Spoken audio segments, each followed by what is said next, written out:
All right. Welcome, everybody, to another session of Popular Music Books in Process. I'm Eric Weisbard. I co-organized this series along with Carl Wilson and Kimberly Mack. We are also a joint production of the Journal of Popular Music Studies, IASPM US, and the Pop Conference. And I should underline for people that it is Pop Conference submission season, so please get those submissions out there. The previous sessions in our series can be found under the name Popular Music Books in Process on YouTube. And next week in the series, we have a round robin of 33 1/3 books, showing how that series has gone from canonical sort of rock and pop things to a much more diverse set of things. So Nana Vasconcelos, Maria Gallus, all sorts of things like that, part of the mix for next week. For today, however, we are thrilled to have a really unusual and important session of the book series. This is a book in progress. Alim Braxton, aka the rapper RRome Alone, is working on a book with Mark Katz to be published on UNC Press called Rap and Redemption on Death Row. As the introduction explains, the book grew out of a 2019 correspondence, and this will chronicle Braxton's attempts to record an album, Mercy on My Soul. Because Braxton is incarcerated, he will be calling in 15 minutes after the hour to maximize his time with us. We will heartily encourage you to ask a bunch of questions during his time as well. He can use up to 3 15-minute installments. Just to give quick bios of the participants, Alim Braxton, aka RRome Alone, is an MC, writer, activist, and reform prisoner living on North Carolina's death row. His work has previously been published in the collection Crimson Letters, Voices from Death Row. He's currently working on a full-length album due to be released in early 2022. And Mark Katz, who will start us off today, is a scholar and teacher with many acclaimed books on music, including Capturing Sound, How Technology Has Changed Music, Groove Music, the Art and Culture of the Hip Hop DJ, Build, the Power of Hip Hop Diplomacy in a Divided World. I think there's a short history of music technology in there as well. He's the former editor-in-chief of the Journal of the Society of American Music and is now John P. Barker Distinguished Professor of Music at the University of North Carolina at Chapel Hill. Our convention in this series is to encourage people to put comments and questions in the chat as the session progresses. This time we will work very hard to make sure those questions get to Alim when he's with us. But for now, Mark will talk to us about the origins of this project. Mark?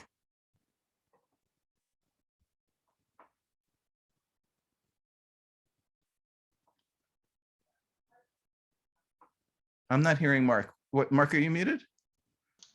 Yes, I'm doing what I tell my family members not to do on our family Zoom calls.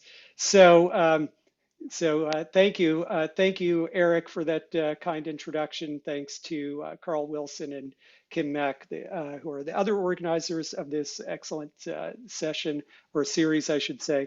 So I'm really pleased to be here and be sharing this time with Alim Braxton, who will be joining us in a few minutes. And I thought I would take this time to just give a quick introduction to the back history of this project. But first, I want to show you some pictures of him because he is only represented by a phone icon, and I want you to have a sense of who he is. So I'm going to share my screen and show some pictures while I tell you a little bit about this project. Give me one moment.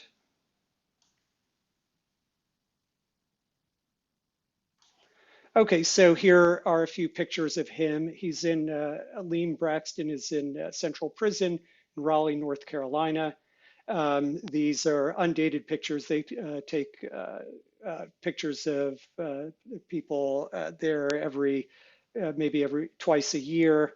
Um, Here is an amazing drawing by one of his friends who's also on death row, Saran Hooks, aka Gotti. I commissioned this portrait for the book. What you're seeing is him talking on the phone, but that's actually his microphone. That is how he communicates to the outside world, both through speaking, and that's how he records his albums by rapping over the phone. And we'll talk about that process a little bit more. And I'll show one more picture. This is also by Gotti. This is really like the only candid image you could get of someone in their cell in death row, because you can't take photographs. This is an image of Elim talking with his best friend Sabor, and they call it the chop shop, where they just chop it up and chat and just sit and have coffee and talk. So just want to get some images in your head so that when he is with us, you can get a sense of the person that you're talking to. So I'll stop sharing, and I may share some other images later.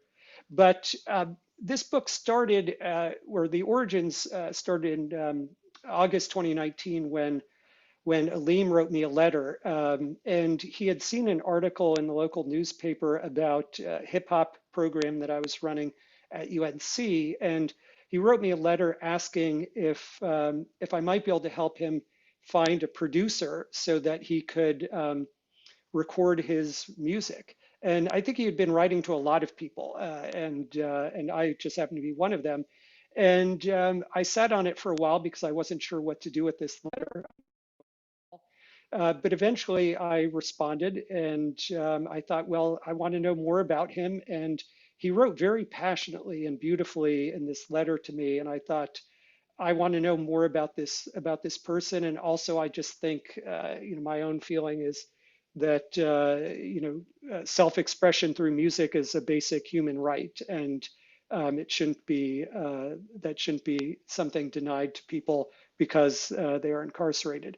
So I told him I would connect him with some producers, and I did identify someone who was willing to work with him. And his name is Nick Neutronz, Neutronz. And they connected really beautifully and have worked together for about a year and a half now. And over the course of our correspondence, and it really was an old-fashioned correspondence, he wrote me these long, beautifully written, handwritten letters, and I wrote back. We really developed a friendship over time, and I went to visit him, and one thing I said to him, I guess stuck with him. I said, "Your letters are amazing, and I think I think of them as documents that should be preserved," because he wasn't just telling me about his day or what was going on. He was telling me about life on death row, about what it's like to be a rapper, about injustice, about his views on contemporary society. And he responded really interestingly to me. He said, "I feel like my letters are like the slave narratives," because he thinks of himself as a slave, as an enslaved person. Those are his words, and he sees his letters as the kind of documents that speak to a future readership. But in fact, he can speak to us right now. And so over time, after a while, I actually pitched to him the idea of a book. I said, "What do you think about turning your letters into a book?" And that's what we're doing. We are officially co-authors according to the contract, but it will be Alim Braxton with Mark Katz. And the process is that he's written to me something like 130 letters, well over 150,000 words, well more than we need for the book, which will be about 75,000 words. And And the process is that I'm transcribing them or having them transcribed and then assembling them into chapters. And all of this is in collaboration with Alim.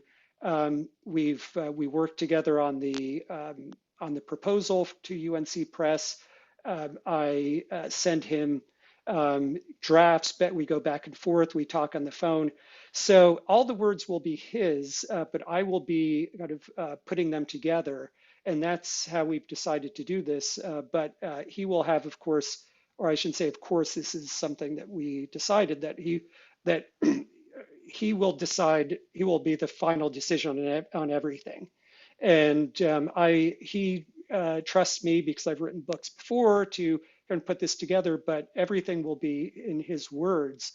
I will write an introduction because I think it's important not to be invisible in this project. It's kind of a bit of a dilemma for me. I want to showcase him and his words and his life, and I don't want to take up space or attention. On the other hand, I can't pretend that, or I don't want to be just an invisible feature here because it's important to think about the ethics of this project, of what it means for me as a white man who is of privilege, of various privileges that Alim doesn't share, to be putting his words together. I want to wrestle with those issues and talk about them in the introduction. He'll be joining in just a second, but I'll say that this is a multifaceted project. He's also recording an album, Mercy on My Soul, and Michael Betts is part of what we call the Elim team. He's helping here. Oh, he's on his way. We'll also be preserving his letters as part of an archival collection stored at UNC, and all of this is in collaboration with Alim. Alim, it looks like you're on the line. Are you here? I'm here. All right. Okay, great to have you, Alim. Just to let you know, I've been chatting with a group of scholars, journalists, my mother, and some other well-wishers, students as well, who are participating. And we have 20 people on the call, all really interesting and interested people. So Alim, can you just give us a little introduction? Tell us, who you are and the work, a little bit about the work you're doing, and then we'll talk a little bit more about the book. Sure. So my name is Alim. As you know, I'm an MC, Afro. I've been incarcerated since 1993 and been on death row since 1997. I've been working on pursuing for the music for strictly, on the consistent levels on the recording aspect since 2018 with Michael Betts. And through work with Michael Betts and,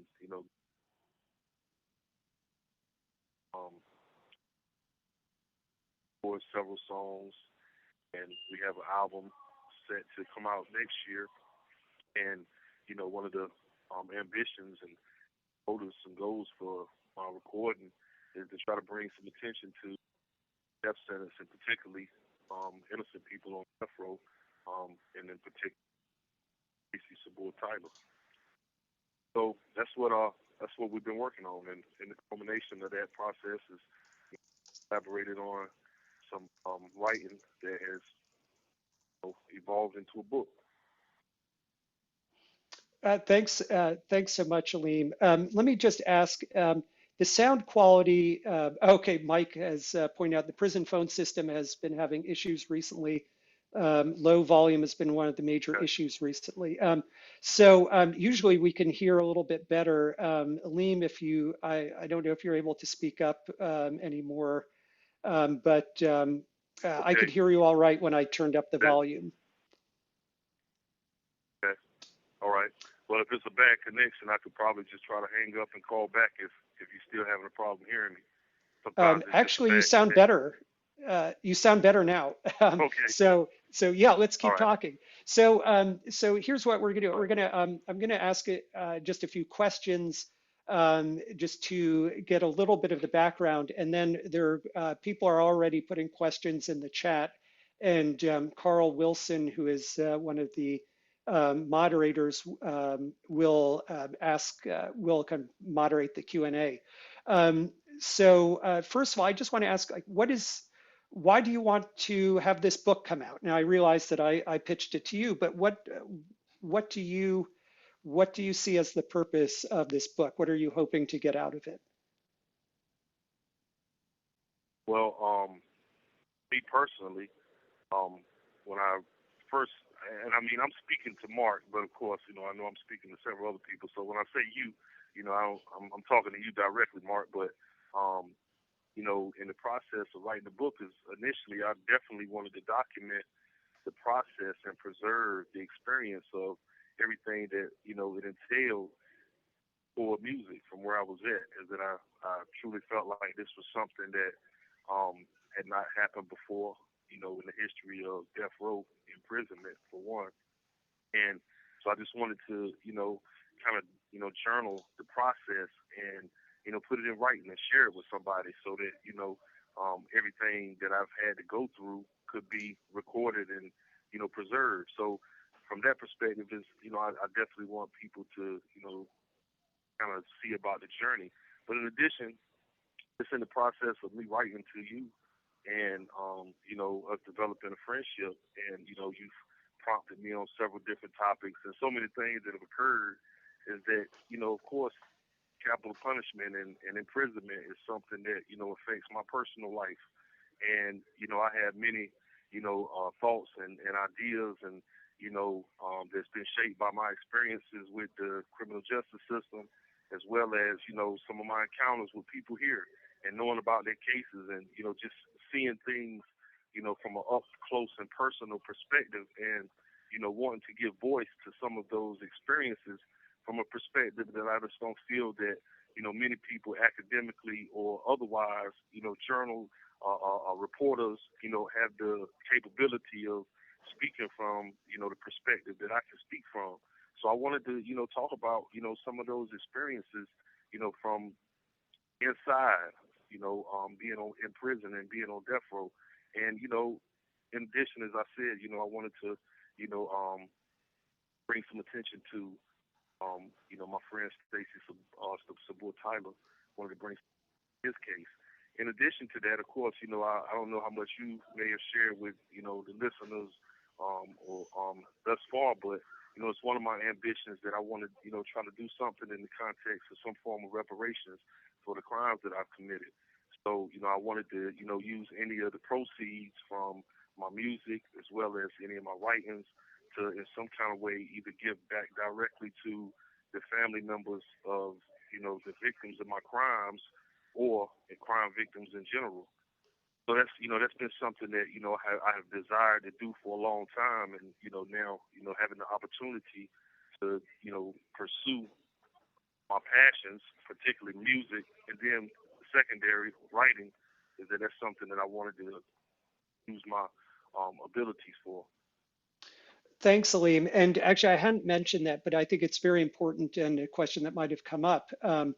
And that is that we've written into the contract that we will not personally be taking any money from this project, and that the money that comes from it will go. Actually, we talked about two different kind of areas. One is kind of restitution to families of victims, but also to support innocence projects, because although Elim is not claiming innocence, and in fact, part of this project is to come to terms with what he has done, he has friends who are innocent, and I think everyone here probably is aware of the fact that there have been people wrongly incarcerated on death row.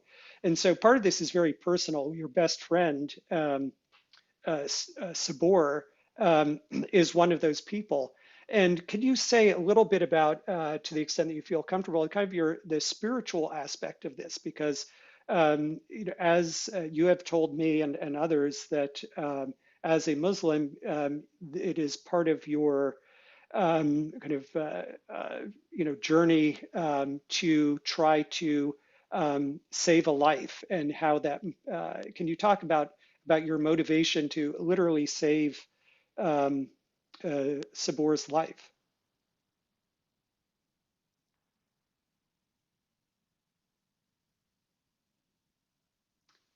Alim, I don't hear you. He's falling off the call. He'll probably call right back.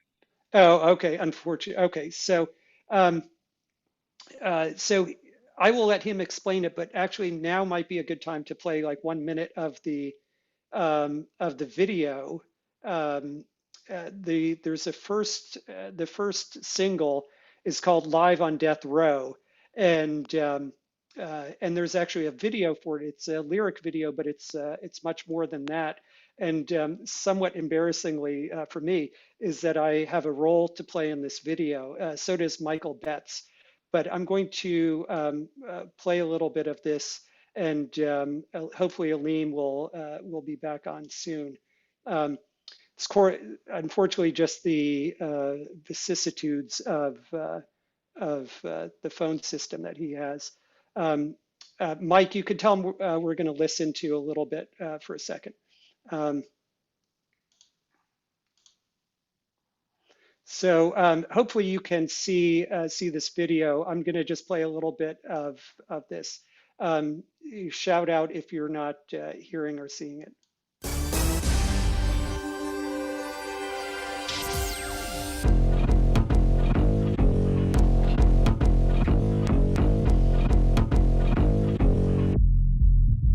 Live on death row, buried in concrete and mortar, with 3,000 U.S. souls await slaughter. I am reporting straight from the trenches, separated by the angel of death by mere inches, with every life hinges on poverty, gender, and race.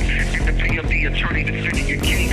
I stay alert, keep your head low. In the shadow of the valley, I'm live on death row. I'm live on death row. I'm live on death row.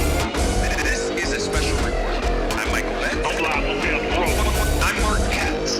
We have breaking news. Red jumpsuit, white tennis shoes, surrounded by a room full of menace dudes. Okay. I'll just stop there for a moment. So that's my debut on a rap video. Yeah, and of course I play the role of a white newscaster, which I was born to play, I believe. Michael, who's here, he also plays that role as well. Okay, so okay, can we bring Elim back in? Here. Oh, Elim, hey. Okay, so you Yeah. dropped off at some point, but I'll just repeat what I Yeah. say. Or do you I know heard what the everything question? you said. Oh, okay. Yeah, go ahead then. Yeah, I heard it. Yeah, just to, give a brief recap, back in 2019, part of this journey is at the Dreamville Festival, which is Cole's, music festival that he had right here in Raleigh. And during the course of that festival, prior to that, I had been recording with Michael Betts, and we had, been posting music on SoundCloud, but it was all of my acapellas. And we didn't have any beats. I didn't have any capability of coordinating with a producer to do. And anyway, when they was doing the Dreamville Festival, in Sabor, I remember we was in his cell and we was standing on top of the bunk, looking out the window, and we was trying to hope we could just get some little piece of the sound, maybe a firework that went off in the air or some balloon or something from one of the festival goers, just to kind of see, because Dreamville Festival is literally right across the street, Central Prison, and so as we were looking out the window, the irony of it just dawned on me at that moment, and I just looked at Sabor and I said to him, man, it's crazy. They're right across the street having the Dreamville Festival. Nobody over there even knows that on the other side of the street, there's a man sitting on that row.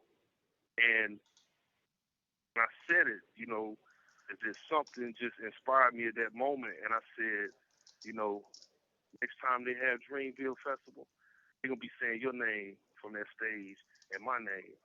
And I just felt this incredible inspiration to try to make this music effort to just beat the drum, just do what I can do, to wave my arms. If somebody is in need of help, and he might not have any type of significant skills, he can't rap, he can't do nothing. To generate attention to his case, to his cause. So I felt like this is something that I could do. And, I was motivated by, my faith as being a Muslim. And there's a verse in the Quran that says that, taking a life, an innocent life, is like killing all of mankind. But to save an innocent life, like saving all of mankind. So, I know that, I'm guilty of, taking an innocent human life. And, in the record of the law is that it was like I was guilty of taking all of the human life, and so I felt, well, if I could put forth some of my effort to try to save Sabur's life, maybe in the eyes of Allah, that this would be some form of making amends for the wrongs that I've done in my past. So that became my what inspired me and motivated me on a whole nother level. And once I began focusing on trying to make what my music was about in connection to trying to do some good, to try to help another person, it wasn't self-serving, it wasn't for me, then it seems like all the doors started opening. Not long after that, I seen an article in the newspaper, about Mark Katz and the Beat Lab at UNC, and I wrote him, and now here I am today. Thanks, Alim. I'll ask you one or two more questions, and then there are a bunch of questions that people would like to ask, and I want to give everyone a chance. But we have a number of scholars here, and one thing I would like for you to share is your perspective on engaging with scholars and journalists, and how do you like to work with people who are writing about you? What are some things that you think we should do or not do when working with incarcerated people? And we've discussed a lot of tricky, ethical issues. So are there things that you can share about kind of the ethics of, engaging with incarcerated people, from your perspective, and any kind of advice you might offer? Oh man, that's one of those $50 questions. You know what I'm saying? That's I haven't really given it too much thought, Mark. I don't really have an answer for that right now. So. Okay, well, let me. There's something that you. Yeah, sure. There's something that you wrote to me that maybe you could expand on, that I think is useful to keep in mind, which was, really hard.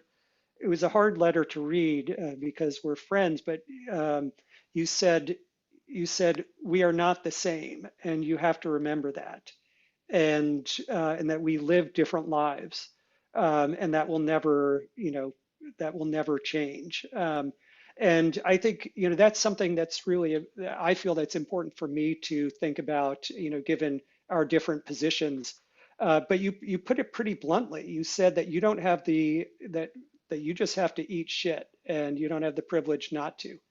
And can you, if you don't mind, share a little bit about your that idea of remembering the kind of differences?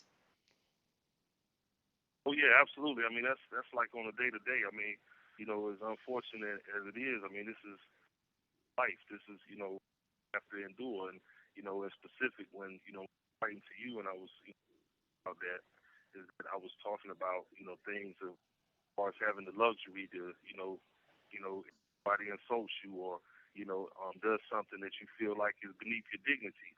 That a free person may have the freedom to express their anger. But I don't have that freedom. Something that might be just seen as the average person might take it for granted. If a person out in society does something and, crosses their path wrong, or, just says something or treats them in a way that is beneath their dignity, that you may, vent that out and express their outrage for whatever happened.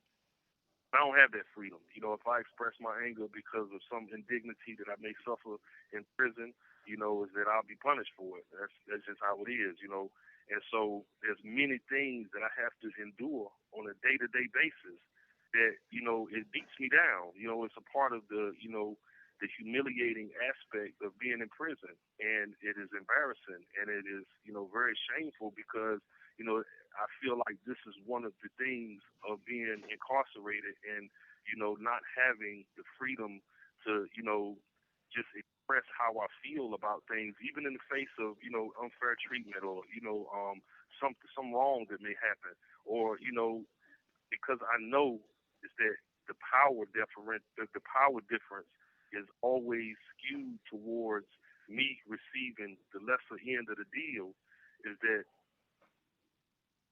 that's something to eat away at your dignity and self-respect. And, sometimes I may talk to Mark, I may talk to, some of my friends in society that, would never tolerate, a certain thing, and I feel like that I don't have that privilege. I don't have the freedom to, turn down certain opportunities or, and that's one of the aspects of being in prison. That's just part of my life, and I hate it, but it is what it is. Hmm.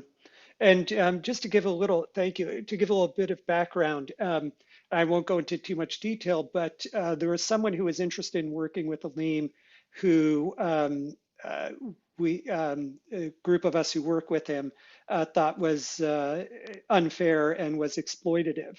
And, we advised Elim just to let him go. Just to forget about it. And that's what prompted this letter. He said, I don't have the luxury. He says, I know he's exploiting me, but I don't have the luxury to pass up any opportunity. And this is really one of the kind of ethical dilemmas that I'm struggling with, because I want to do right by by Elim, and but on the other hand, I have to remember that it's easy for me to say, well, screw that, we'll find another opportunity. So, I mean, to my mind, it's all about agency, and it's respecting Elim's agency. And even if, I may disagree, in the end, I do respect his agency, and it may, it may be very kind of hurtful to know that he's in pain and has to submit himself to this. But it's, I think, important for me as someone who's working with him to acknowledge that. He's, I think Elim is about to be off of his 15-minute, or he might have like 2 minutes left. So one thing that we're actually not hearing, which you might usually hear, is you get a 60-second warning and then a 30-second warning for each call. And I think Michael is hearing those instead of us. I'm always trying to time it so I don't have him launch into a response. But I guess quickly, Elim, could you just talk a little bit about the process of recording and what that's like? And we could pick up if you get cut off. Yeah. So, it's been a process, but right now we've kind of got it down to a fixed science that we've been able to master in some context. But as we're doing now, we're utilizing the technology of Zoom, and I called Nick, who's my producer, Nick Dutra, and through Zoom, it's up a beat, one of his tracks, and play it for me on the phone. I can listen to it the same way I was just listening to Live on Death Row when I called in, and spit, and I spit and would do my verse, and Nick will record it and put it together. I don't know what he do on his end. That's the magic part, you know what I'm saying? But we've been able to find some type of, system where we're able to perfect the process. And I got to give him major props because from what I've heard from previous incarcerated MCs that put it over the phone, is it has taken and mastered the process so well that it's, in my opinion, very difficult to even discern that this is put over the phone. So, major props to him for that. Mm-hmm. Thanks, Alim. One thing, I think you're going to be cut off in a minute, but something to remember, is that he does not have access to any music technology. So he cannot play back he has no control to play back any of his songs. And there was a pretty remarkable 60 seconds remaining. Pretty remarkable experience that you had of hearing your music for the first time on the radio. Do you want to talk briefly about that, and then we could pick up when you call back? Yeah, for sure. That's the ill part. Of course, being on the radio is like a huge deal in the first place. But, because I don't have the opportunity or capability to hear my music, You have 30 seconds remaining. that, the only way that I'm really able to hear it is through the radio. Local radio station, and we submitted phones to them. So to hear it without, the medium of being on the phone, like I was just hearing live on Death Row over the phone, but of course the sound quality is extremely, superior to the sound quality of listening through the earphones in my radio. Okay, I think he's going to call back in just a second. One thing that's really remarkable is that he's done all this and he has no access to any kind of recording technology. So that means he can't hear his music the way any, recording artist generally would. He could hear it back on the phone if someone plays it back to him, but it's obviously not the same. So there's a really, kind of milestone moment in his life and musical career when the team, the Elim team, as we call ourselves, was able to his music on local radio. And that's another thing. He can only hear local radio, within physical, distance. So he was able to get airplay for a couple of his songs. And it was just incredibly meaningful for him to be able. Oh, sorry. That's Global Tellink is telling us that we can now talk to him. Incredibly exploitative company, by the way, but we can get into that another time. Alim, are you back? Can you say a little bit more about that experience of like what it was like for you to hear your music over the radio, and also not just you, but your community, the people who you've living with for years, and what that experience was like for you and for them? Yeah, it was surreal. And not only being able to hear myself on the radio, I don't imagine. I'm projecting here, but I'm assuming that probably every musician, artist that makes music hires to be heard on the radio, to have their song played on the radio. That's like, so that was like a huge moment, and especially where I'm at, being in prison, that's real, but being on death row and not having any opportunities to do and pursue music in the way that I've been pursuing it, for the last few years, to make that type of accomplishment was like extremely, fulfilling. But then not only that, for a lot of my peers, for them to hear someone that is right here in prison with them on the radio accomplishing something that now gives them some type of, hope and opportunity of saying, hey man, I might can do that myself. And of course, getting that type of response, getting that type of love from, some of my friends and some of my peers in here, the accolades and, the thanks for, me being able to accomplish this and representing, as many of them feel, representing them in a good and positive way. Because most of the time that, people from prison and particularly death row, the representation that we may get in the media, definitely not anything that reflects good or sounds good towards us. So when any person from where I'm at does something and receives some type of public recognition that is positive or good, then it brings that reflection upon everyone else that, hey man, I feel proud, I feel good. So that definitely makes me feel that I've represented my community well. Yeah, thanks, Alim. It's really it's powerful just for me to hear you describe that experience. So thank you for sharing. We have a lot of questions that people have posed. I want to hand it over to Carl Wilson. And by the way, I just want, I don't want to embarrass Carl here, but he's a big deal journalist, and I just want to tell you that so you know who this guy is. He writes for Slate and all sorts of important publications. So anyway, sorry, Carl, but I had to. I just want to say this right here before we turn it over to Carl. I don't need no additional pressure, right? When you told me that Miss Katz was on the line as well, I felt like all the pressure in the world. Then you telling me about this big, reporter, right? So you just adding on the pressure.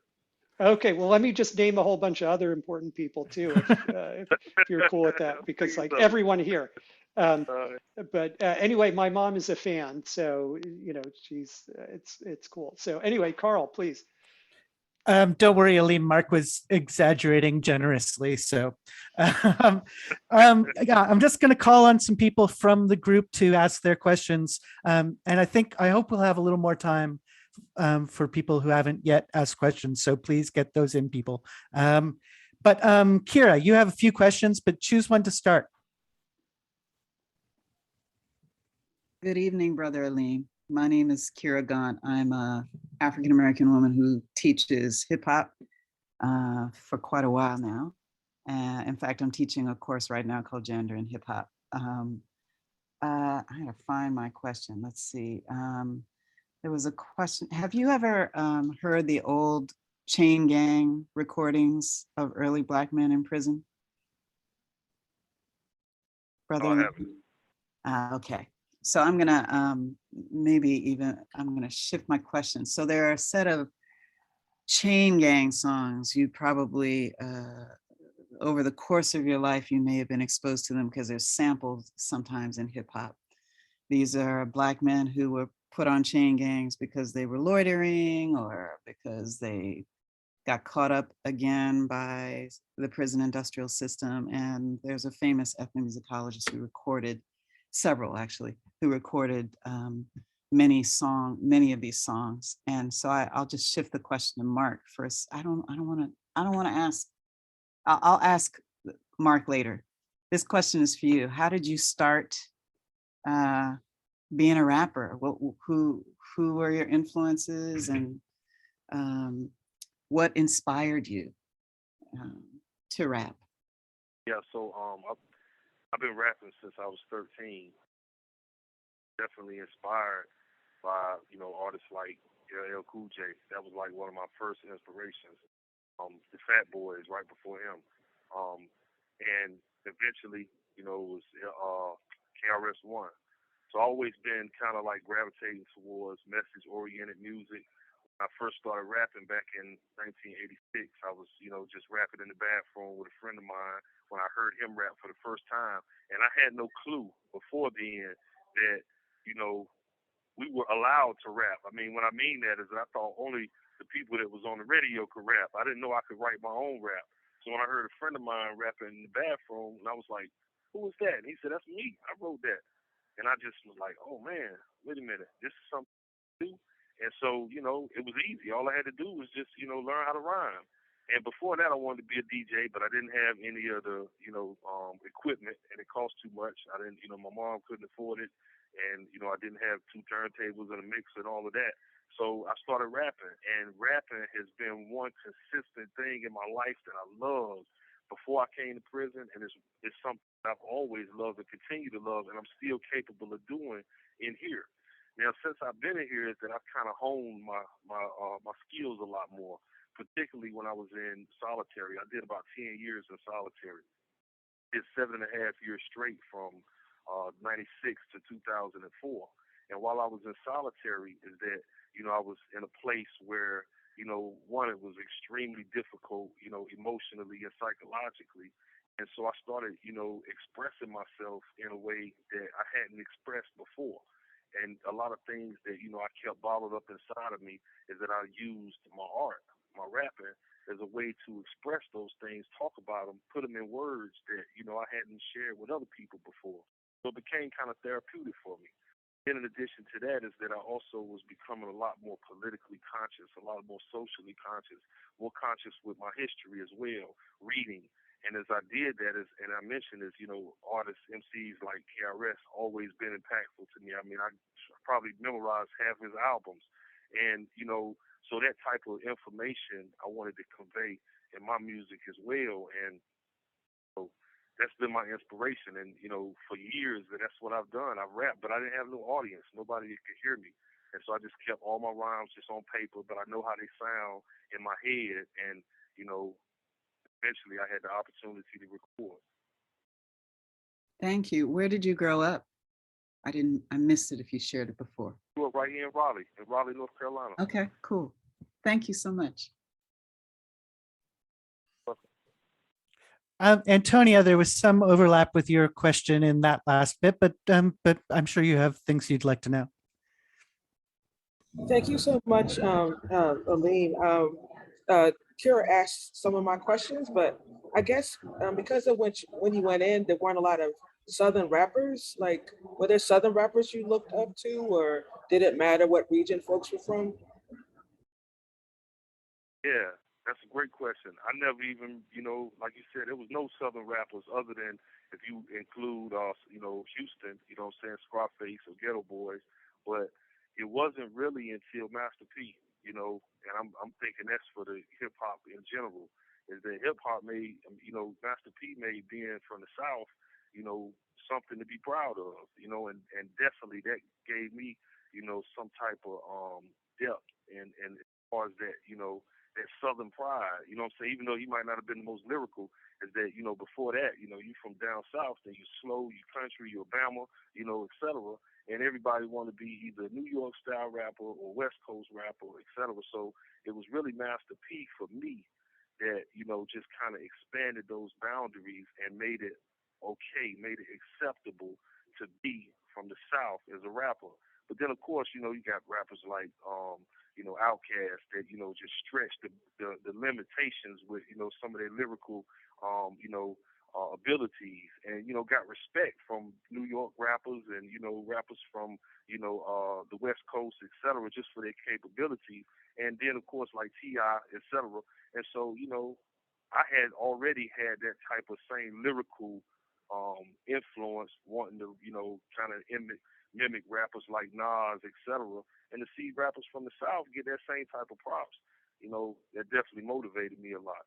And I still, I got mad props, mad respect for, Master P and, No Limit and, what I'm saying, a whole lot of slew of other rappers from the South.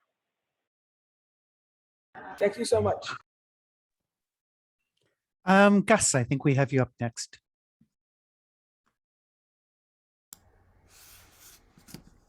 Hi, Elim. Thank you so much for spending time with us today. It's really really inspiring and really incredibly interesting. My question is whether are there books that inspire you? In addition to the Quran, are there other authors and books that that inspire you and impact your work? Oh yeah, I mean, I don't even know where to start. I mean, I've read so many books, and books that I'm currently reading that constantly inspire me. Books where I feel like, a lot of times, and I'm guilty of this, is that I don't keep like a resource or reference list of books. So it's like I get all of this information that I just sift through, and then it's like it belongs to me now. It doesn't belong to the authors. I can't cite them. I can't quote them because I don't have the books no more. I don't write down, where I got this information from.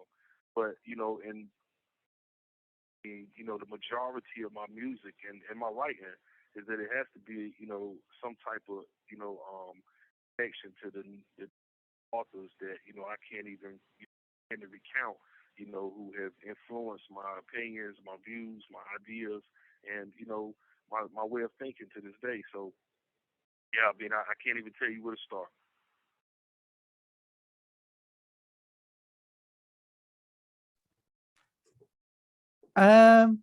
Kira, I thought you had maybe one or two other questions if you want to come back in. What were my questions? Well, Go ahead, Gus. I think that's. Can you tell us what you've read recently? The most recent book I just finished reading was a book called Incarceration Nations by name is Vaz Drasinger, and I think it's like a 2017 or 2014 release, something like that. But it was just talking about prisons throughout the world. So she started in like Rwanda and then ended in Norway. And so just, seeing the different systems from, the emphasis on restorative justice in South Africa, and even some of the arts programs that was mentioned in music programs that was mentioned in Jamaica, to just the extremely liberal prison system in Norway. That's what the book was about. I really, really enjoyed reading that. Thank you. That seems like a pretty good lead into Eric's question. Eric, do you want to unmute? I do indeed. Alim, thank you so much for being here today. This means a lot. And I'll just parenthetically note that Baz You Dreisinger. have 60 seconds remaining. Oh, should we wait for the other side? My question was going to be to ask how the prison system has responded to your project with Mark and your work as a rapper. But maybe that should happen on the other side of a call back. Do you still have one left? Yeah, sure. So, as of yet, is that I haven't received any direct response, which is always a good thing.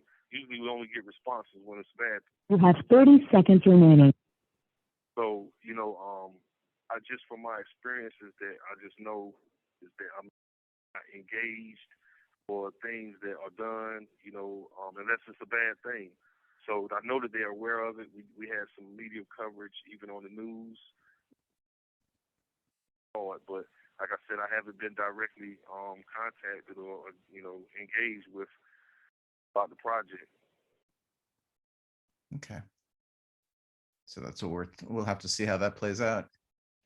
I'll just mention one thing. I think he's going to have to call back, but there was one thing where he was very adversely affected. I was supervising a Facebook page for him, and putting things into the Facebook page that came from his letters to me, and they used it as evidence that he had, the prison system used it as evidence that he had a contraband device, and was posting from inside prison, even though I could prove that that wasn't the case. He was actually put in solitary confinement for 37 days because of that.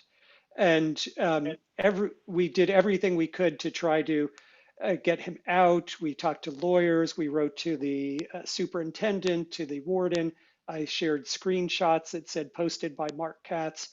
So, one thing that reality is that he can be punished for anything at any time because of his work. And he's been, it was a terrible experience for him, but fortunately, he has not been punished after, since then because of that.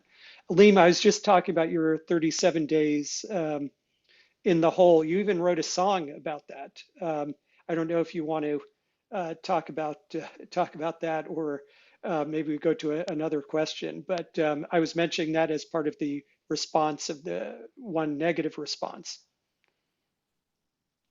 Yeah, sure. Yeah, so let's go to another question. Well, I think we would love to hear that, even a bit of that song, if it's possible. That's Unbreakable, right? Well, actually, the song's called 37 Days. And that's right. That's a album release joint. I mean, it's in the folder. It's extremely long song, but yeah, it should be Okay. total. We'll look for it then. I didn't know Michael, if you can you pull that up? I didn't know if you wanted to quote any Give lines me from it or give me 2 minutes. I can pull it up for you. Okay, well, Can we'll I- get back to, Can I ask the follow-up question to you, Mark? sure. Do you see any connections with the Lomax prison songs and this work in any way? Are you thinking about that in any way? Yes, and I will say, one thing, I'm actually teaching a course, a graduate seminar called Music and Incarceration. And Elim is reading along with the readings in the class, and we have read about some of about those recordings, and I view them as a cautionary tale for me about how not to do it, because there's in the end, I'm always coming back to the issue of agency, and the incarcerated musicians who were recorded on there did not, for the most part, have agency in deciding what to perform, how it was recorded, how it was released, how it was framed, all of those things. So I wouldn't say I'm directly in conversation. I think about how not to do things, in terms of just very specifically the lack of agency that the incarcerated musicians had in that project. But I'm happy to talk with you more about that, Kira, but I want to make sure that people have more time to talk to Elim. Yeah, I have a question for Alim, which is sort of a follow-up on the music process question that he was talking about before. I'm just curious, since you can't get a sort of feedback loop from your producer the way that people do in the studio, what kind of conversations do you have about what kind of beats you want to hear? And how do you communicate those musical ambitions between you guys? Yeah, so interestingly enough, is that most of music that I wrote it, before I heard any beats. So I had some type of, melody in my head. And so what I did is that I had the, tempo, you know what I'm saying? So of course, being that I'm in prison and my resources are extremely limited, I didn't feel like I had, the luxury of just doing a lot of window shopping for beats. So a lot of the beats that I heard when I first heard them, I just kind of try to see if something would fit the tempo. So I would have like a rhyme that I would just know by heart, and I would hear a beat, and I would start trying to rap and see if it fit the tempo. Some of the rhymes and some of the beats, actually, I felt like in some weird way they were just kind of like complementary. They were just made for each other. But so that's what I did with a large part of the songs that I recorded. But after I ended up finding a groove with Nick, and we kind of became a lot more comfortable working with each other, is that, I started getting a little bit more confident. Of course, like I said, being in prison, and all of the, baggage that I bring, for lack of a better term, is that I have some hesitancy. I have some fear of, does a person want to work with me? How comfortable do they feel, engaging with me? And, because I'm dealing with professionals, and I'm consider myself not to be a professional, never been in a studio before, never actually, had studio equipment at my disposal. I'm very open for direction from other people on explaining to me what to do or how to do it, and a lot more hesitant in expressing or sharing my vision or views. But once I got to a sense in a space of comfortability with Nick and became more confident, then I kind of became more direct in saying, hey, look, check this out. I got this idea. This is how the beat is supposed to sound. And I might beatbox it out. Or I might tell him, yo, this is the melody that I have. This is the sound that I'm looking for. I'm looking for this piano, or I'm looking for this guitar, or I'm looking for this horn. And, Nick would, bring up the instruments, play them for me. We select it and, a lot of times build the track from scratch. We built Live on Death Row from scratch like that. As I told him, the prompt that I gave Nick, and he took it from there. As I asked him, I said, Paper Thin by MC Light? He said, yeah. I said, well, in the hook on that, it's kind of chaotic. It's got this winding, noise to it, right?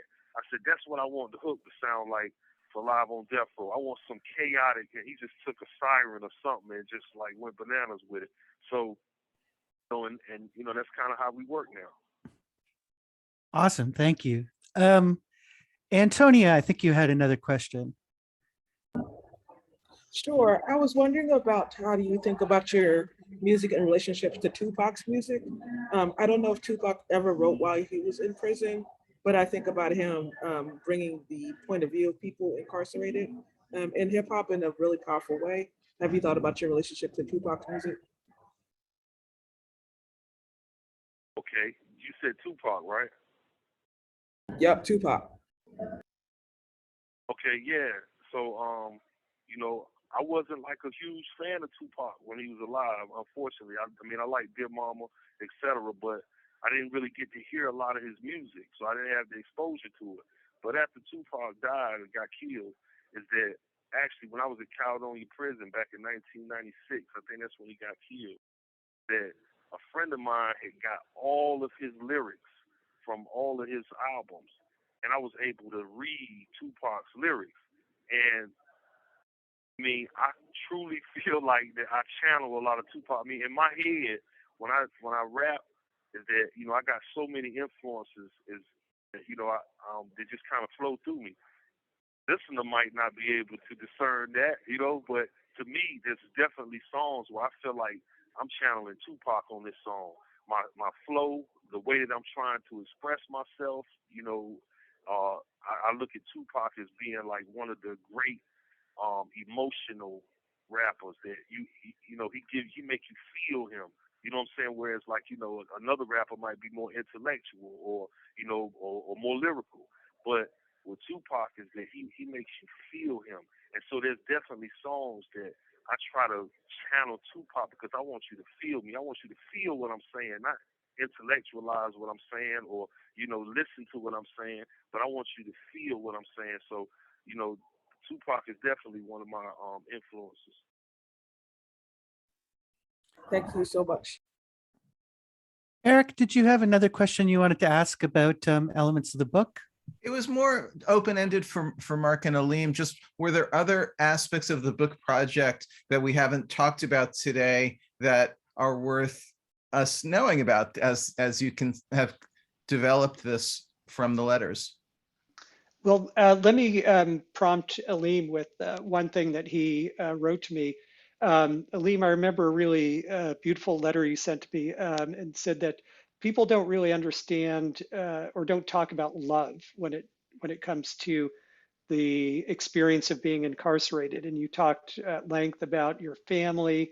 Elim is married and has shared some really, I've gotten to know his family and his wife. So Elim, can you talk about that, about your, your relationships that you have with people and what that means to you? Yeah, I mean, absolutely. I mean, love is something that, I feel like is kind of like, it's definitely not, respected or acknowledged, to a large degree in prison. It's always kind of looked at as being, foolish, stupid, there is some type of ulterior motive here, on from either party. I mean, having a relationship, having a romantic love for somebody that's in prison, or being in prison and having a love for somebody that is out in society, is that it's just like this always ongoing feeling that I'm doubted. I'm not serious, or that the person that I'm with isn't serious. To me, I think I might have mentioned to Mark is that it kind of evokes, and a lot of this I haven't said, but I mean I say this numerous times when I'm talking to Mark, but a lot of this kind of evokes the experience of slavery to me, in the context of way that slave relationships and marriages were never considered, to be legitimate.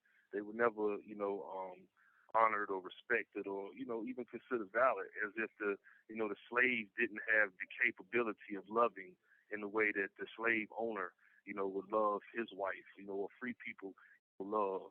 And, I feel like that's something that is truly, under appreciated and trivialized.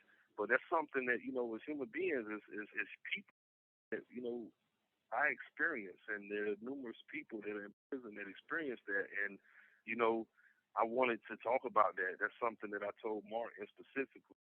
I wanted to point out in the book that I wanted to say that, hey, you know, love is you know, isn't talked about in a lot of ways when it comes to the prison experience. It's something that's overlooked.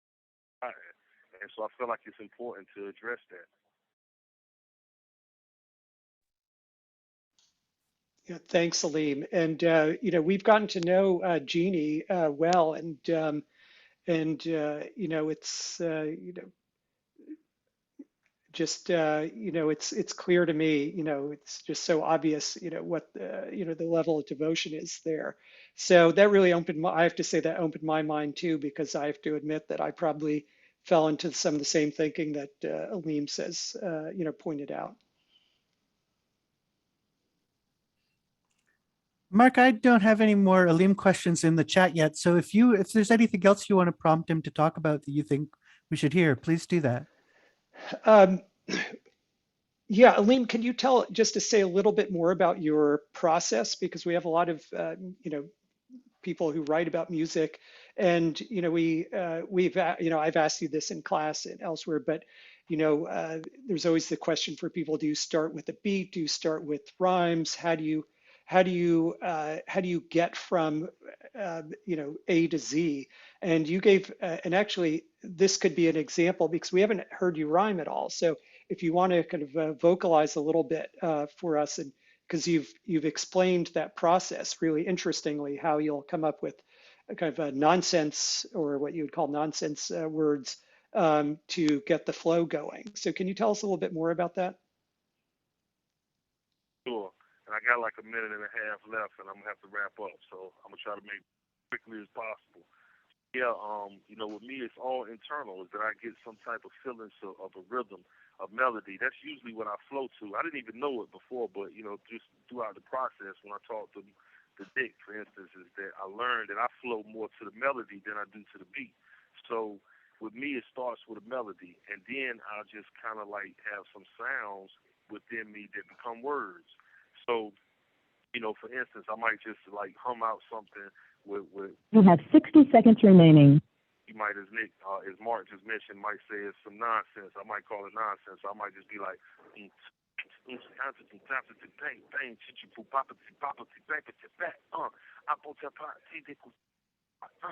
I just know if it's certain, that's the cadence that I want to come with, and then it might be certain consonants that I know is going to give me punctuation here, there, or, you know, in specific ways, and then I'll just come back and put the words there. And usually I have a concept.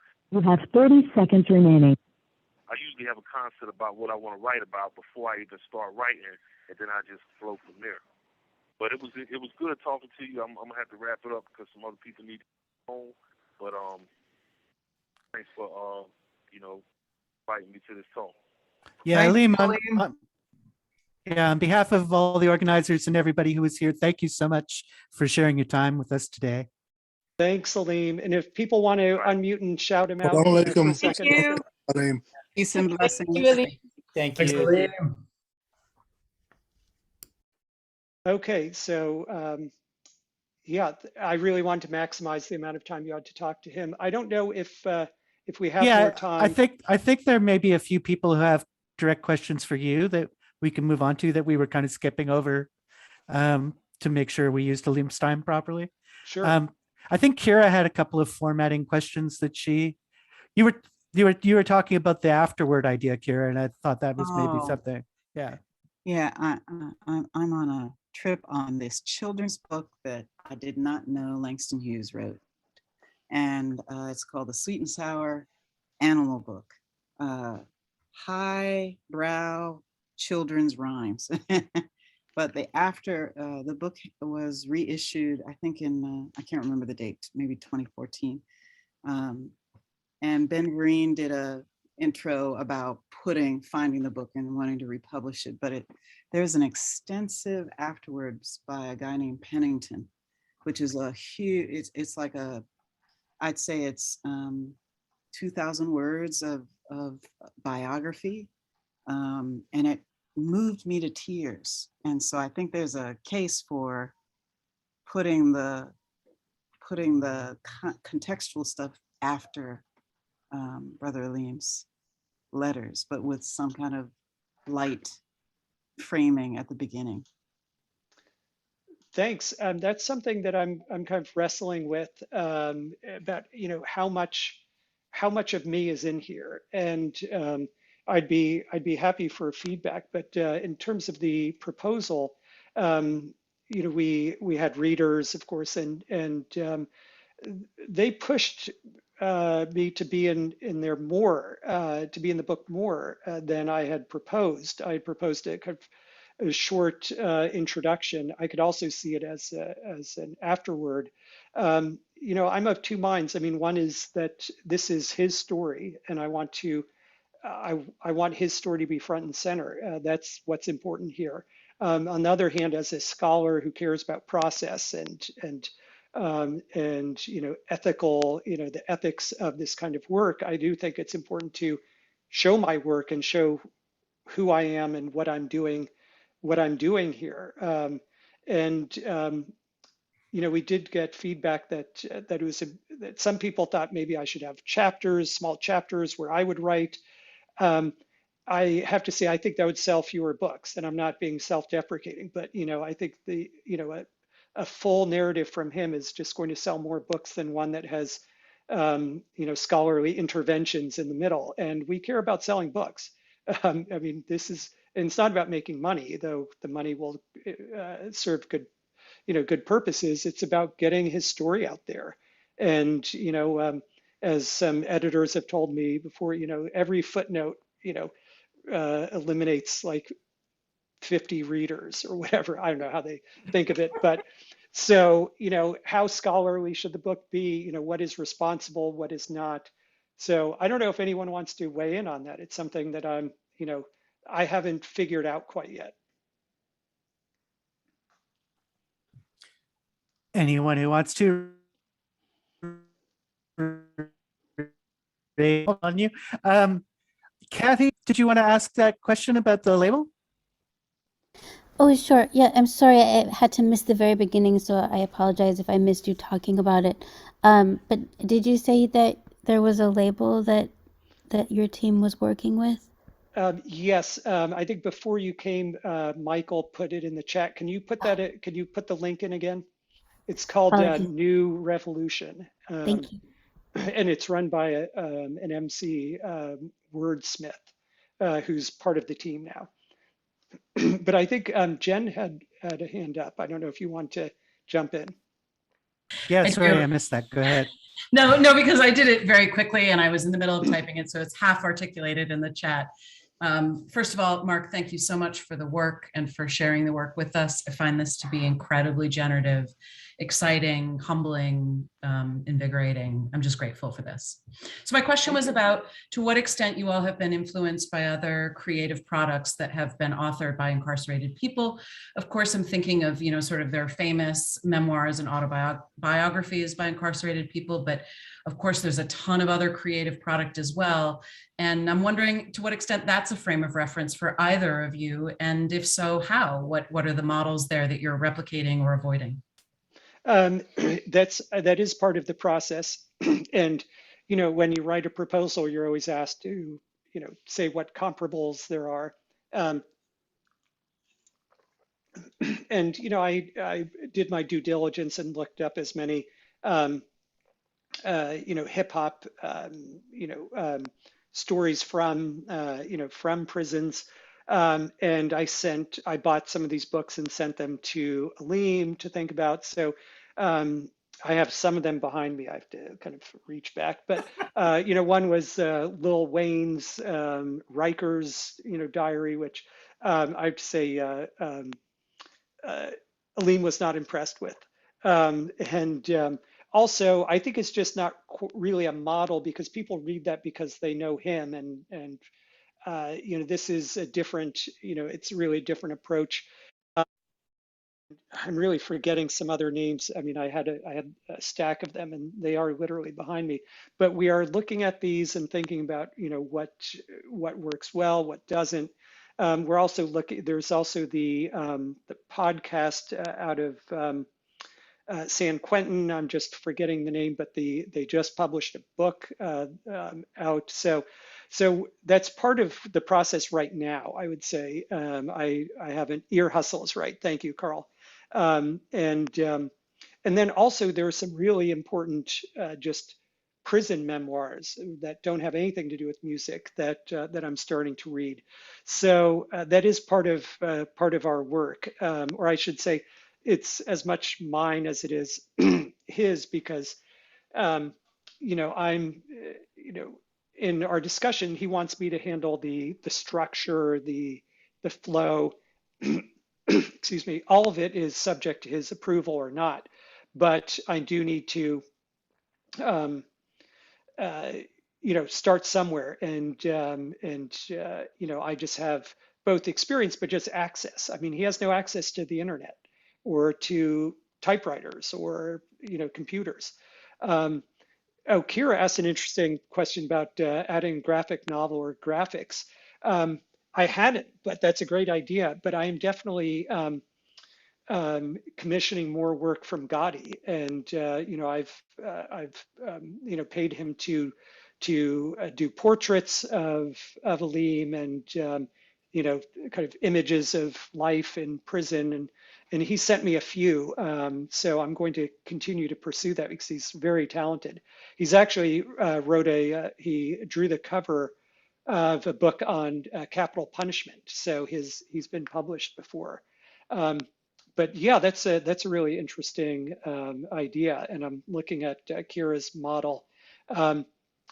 Yeah, I mean, my contract is not for a graphic novel, but that could be negotiated. Or I do have plenty of room for images, so I'll make sure to. I think a lot of images would be helpful.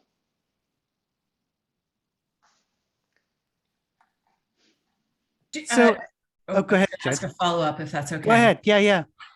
So I'm trying to articulate the question in my own mind as I speak. Apologies in advance, but something about like, if you contribute your expertise as somebody who's familiar with the world of book publishing and of synthetic arguments at this length and that kind of thing, I'm wondering about how you worked to kind of equalize or balance the forms of expertise that you're both bringing, and particularly if there are any moments that you felt as though you had sort of overstated the amount of expertise that you bring to the project, and sort of what the nature of the pushback looked like.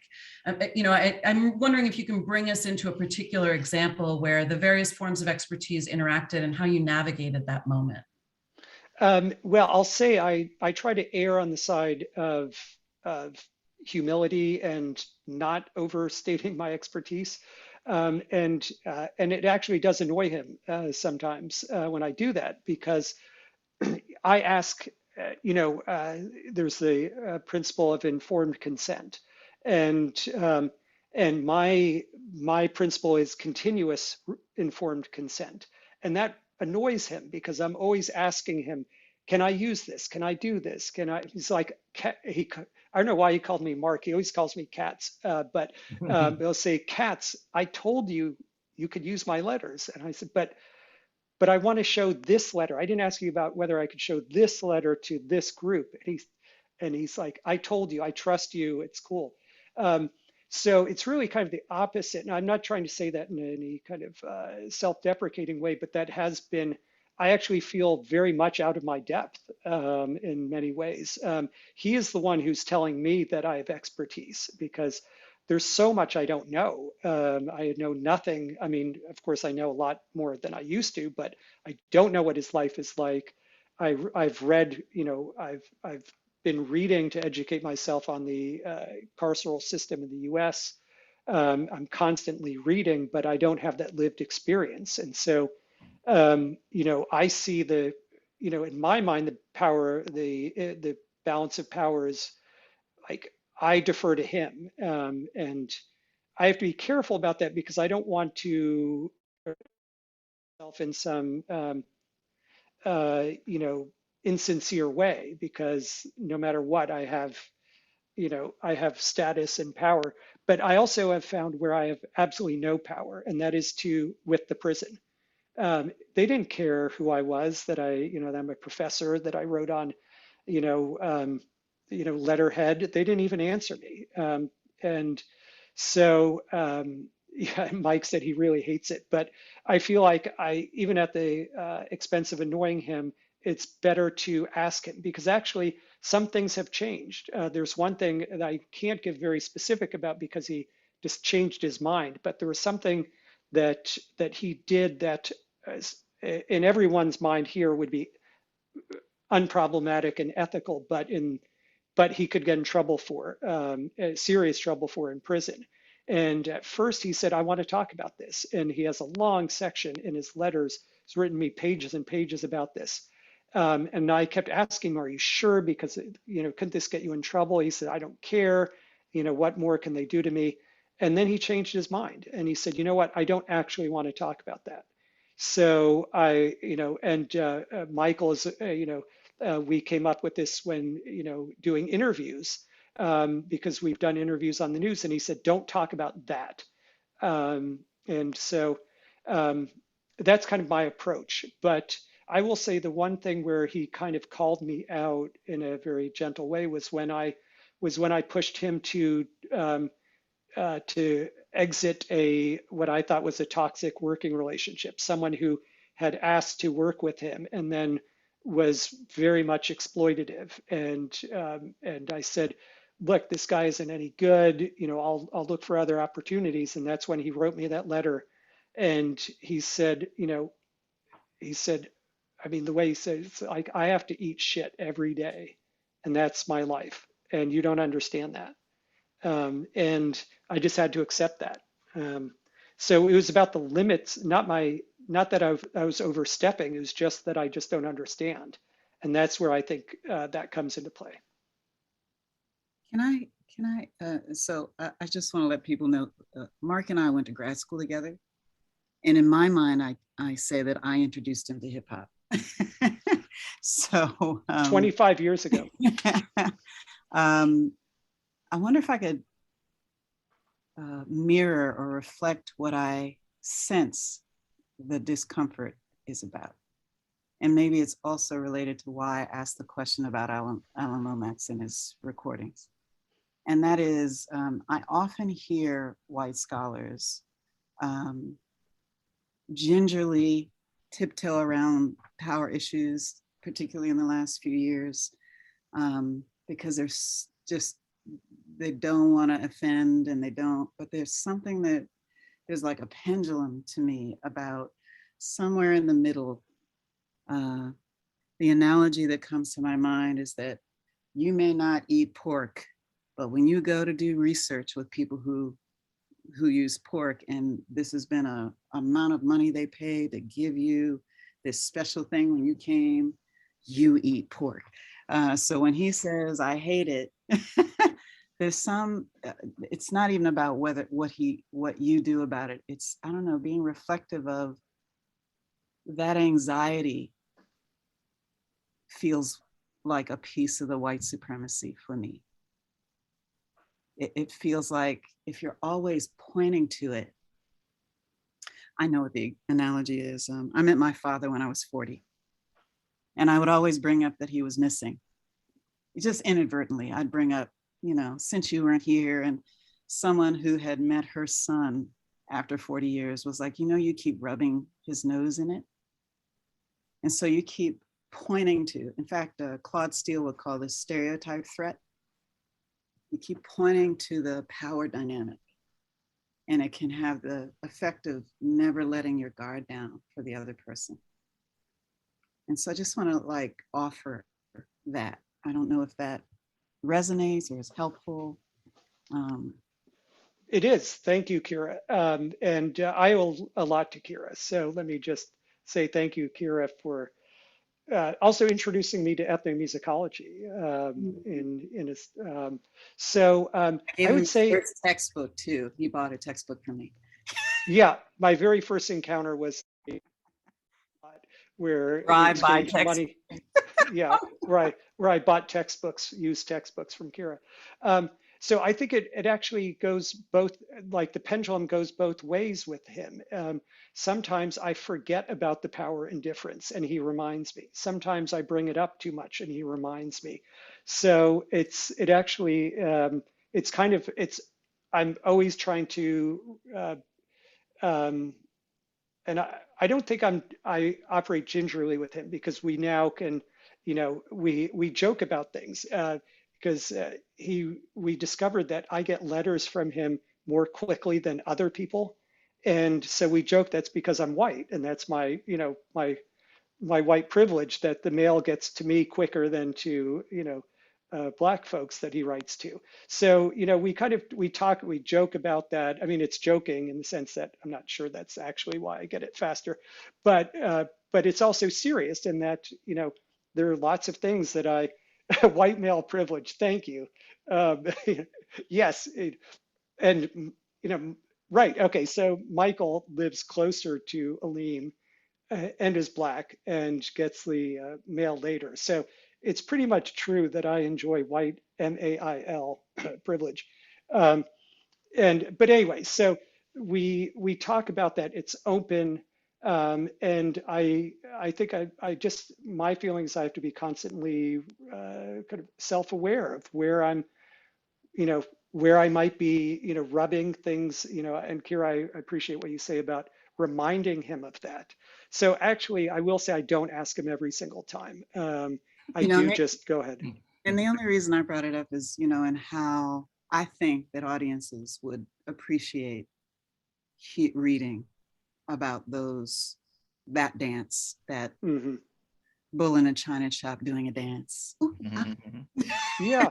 Well, I'll say, one thing, which is I have, I also have you, collectively in mind, like what you didn't get that signed, or what you didn't get that, the IRB, or what you didn't do this. And so I'm also kind of hearing, professionals not chide me, but, I'm trying to be ethical in a way that both honors him. And I will say I care more about him than the audience I'm writing for, but I also, than you, except Kira. Yeah. So it's hard. And I actually will probably write an article I actually want to write an article with him about the ethics of this relationship. So I do want there to be some real kind of scholarly navel gazing. But I don't want it to be in this book so much, because I want people to read it. Hey, everybody. We're at the 1.5 hour point, which is kind of where we try to turn the video into a pumpkin. I want to thank Mark and Alim and Michael